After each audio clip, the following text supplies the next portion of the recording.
దశరథ్ గౌడ్ అన్న మా బాలాపూర్ మంచి లడ్డు ఏమైనా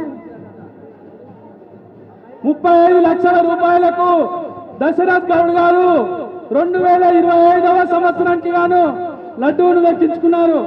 వారు ఆ యొక్క పైసలను ఉత్సవ సమితి వారికి ఇవ్వడం జరుగుతుంది.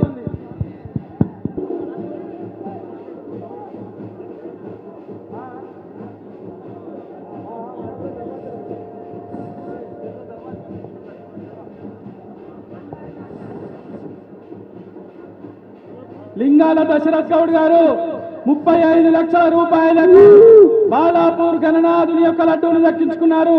వారికి ఆ యొక్క భగవంతుని కృప ఎల్లవేళలా ఉండాలని ఉత్సవ సమితి సభ్యులు ప్రతి ఒక్కరం కూడా కోరుకుంటున్నాము. అలాగే దశరథ్ గౌడ్ అన్న 2 నిమిషాలు మాట్లాడాలి. అలాగే పైసలు కూడా ఇవ్వాలన్నా. ఫస్ట్ పైసలు బాలాపూర్ లడ్డు అంటే నాకు చాలా ఇష్టం. దానికోసం ఇన్ని సంవత్సరాలు వెయిట్ చేస్తే భగవంతుడు ఇవ్వాలి తెలిసింది. బాలాపూర్ గణేష్ లడ్డు కోసం గత 6 సంవత్సరాల కష్టపడుతున్నాడు. కంటిన్యూగా వస్తూనే ఉన్నా. ఇవాళ భగవంతుడు ఇవాళ దయదలిచి నాకు వచ్చింది. ఎంతో సంతోషంగా ఉందన్న, హ్యాపీగా ఉంది చాలా. మా పిల్లలు అందరూ వెయిట్ చేస్తారంతా అందరికి కలిసి అందరికీ ధన్యవాదాలు అన్న. జై బోలో గణేశ మహారాజ్ కీ జై.